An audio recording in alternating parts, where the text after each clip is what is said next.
Hey everyone, Ken here, coming back at you with another lantern video. We're back once again. We had a couple weeks off there. I apologize for the hiatus, but things are getting to be a very busy time here for me. So like I said, these videos might start coming every other week. I'll try to get them in on a weekly basis if I can, but yeah, I've been really busy, and you know how it goes this time of year. But without further ado, I'd like to introduce a new member of the lantern family. This was actually one of the lanterns that was on my bucket list for a long time. This is a Casey railroad lantern. Now, if you remember about 4 videos back, I think the video is titled "New Trio of Lanterns." I have one. I had another one, and turns out I ended up selling that one because it was a little more involved than I thought. It was missing the burner. I didn't know it. I had a trigger finger. I pulled the trigger too quick on that one. I bought that one, although I got it at a very good price, and I sold it and I made a few bucks. But that allowed me to purchase this one. I didn't realize it was missing a burner. The globe was actually cracked. The thing was painted. It was all painted shut and so forth, and also, it was not marked for a railroad. Yeah, it was like an unbranded one as far as railroad goes.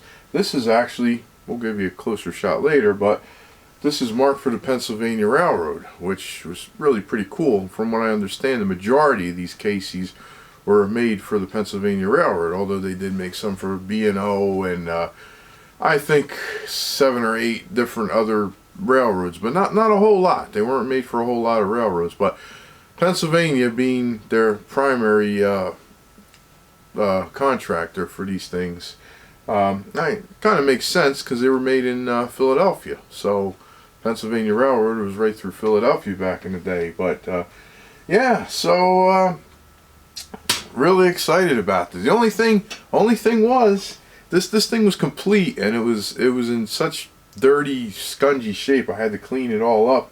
Cleaned up really nice.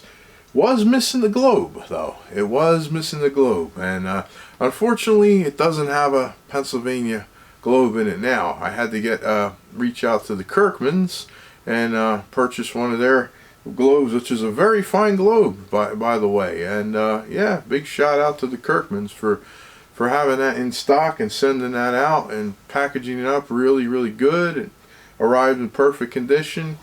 And I'm not a globe snob, so as long as I have a globe in there and it's useful, and it is a very nice globe, and we'll give you a shot of that close up. It is stamped, stamped for the number 39, because it also fits in the number 39, Dietz number 39, which probably going to order another one for this one, because this is the one I have that's red and has the cancer on it and everything. Well, I do burn this one, but I do like to get some light out of them. So, I really enjoy my clear globes. So I'll probably eventually buy another one for this one. But this is really a cool lantern. Let me give you the breakdown of it.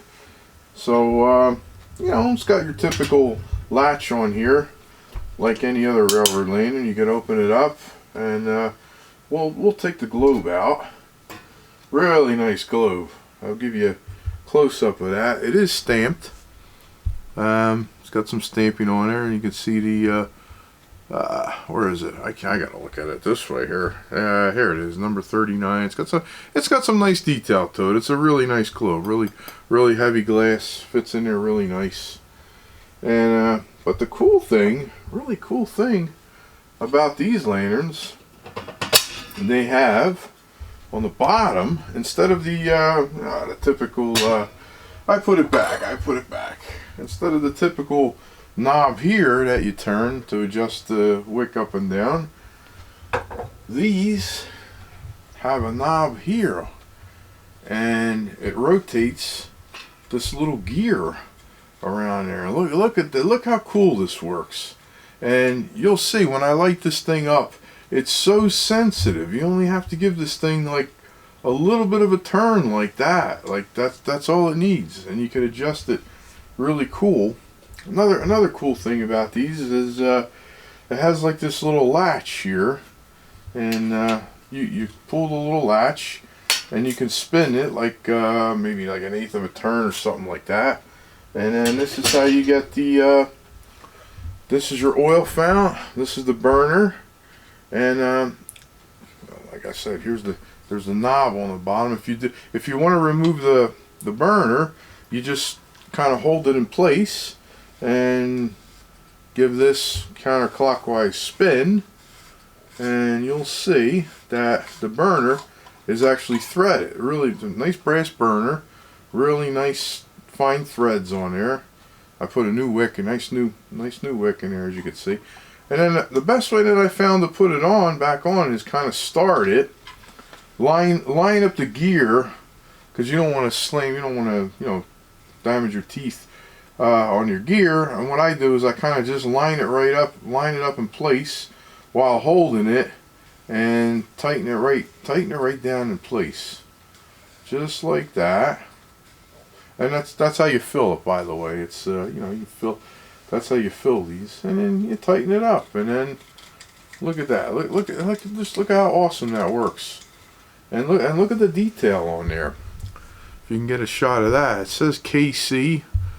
It's stamped, really nice brass burner, stamped in there. And then look at the decoration on the other side too. The other side's got some, I don't know if you call it fish scaling or what it is, but just look at the detail on that. I mean, this is just an amazing piece. I'll give him, while I'm at it here, we'll give you a shot of the top too. If you can see that, see PRR, Pennsylvania Railroad, and then there's some stamping on the top. It says Keystone Lantern Company, Philadelphia, Pennsylvania, and it's got a last patent date of June 27th, 1903. Right there. So this is a really old one. For what I understand, they only made these for 20 or 25 years, something like that. I don't know. There's not a lot of history on the Keystone Lantern Company, but it's really cool. It's like I said, this is one of, it was on my bucket list, and now it's complete. And it's got a little bump out there here, and that lines up. There's a little pin on here, and I had to oil it up. I had to do a little light buffing with the Scotch-Brite and oil it up, and you line that up, and then you just give the whole thing a like a little turn. What is it? This way. I'm going the wrong way. And then you hear that click, and then there's another pin over here, and it snaps into place. And look at that. Why don't we give it a light up? Only thing is, I haven't found a real good way of lighting this. I mean, I guess you could do it like this and then put the globe on, or you can put the globe in there and do it how you want to do it. But what I'm going to do is I'm just going to light it really low and just throw the globe on and close it up. You just got to do this kind of quick, because it gets hot quick. You don't want to burn yourself. And then snap it down. And watch how sensitive the adjustment is on this thing. Look, I'm just barely turning that. Look, you can see that gear. You can see that gear just barely moving. And it's really neat. And it's so smooth too. It's such a smooth operation. It's a really cool lantern. Like I said, one of my bucket list lanterns, and I finally got it. So yeah, that's the Casey. So that's kind of what I've been working on the last couple weeks, and it's got some other projects in progress here, and we'll keep plugging along, and we'll see how quick we can get things done.